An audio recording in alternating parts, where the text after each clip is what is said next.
Okay, I was asked to talk about Vore. So let's talk about it because I do not shy away from any topic related to sex. Let's explain Vore. It's a fantasy that can sound unusual or confusing to some, but let's break it down without shame as usual. Vore is short for vorephilia, which is a fantasy when somebody imagines swallowing or being swallowed or being consumed in some symbolic way. The vast majority of people who explore Vore are dealing strictly with this in fantasy and not reality. I have to say, there's no real world harm involved in Vore. So, why does Vore exist at all?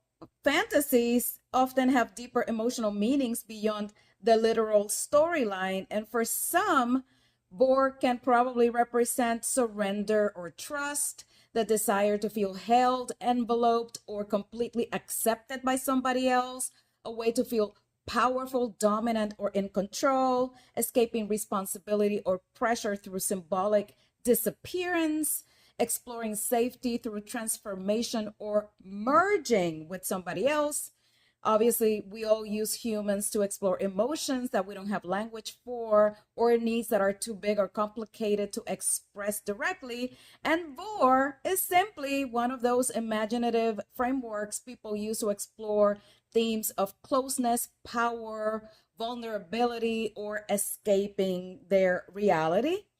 It is not a sign of something wrong with somebody. Vore doesn't mean they want real harm, violence, or danger towards other or themselves. And most people with this fantasy fully understand that it only works in imagination, animations, or fiction because nobody can turn into a giant and consume somebody else. So our erotic and emotional minds are incredibly creative as long as it's a fantasy that is consensual, safe, stays within ethical boundaries. It's simply part of the vast landscape of the human erotic imagination. So if you or your partner have a fantasy you don't understand, start with compassion and curiosity and not shame.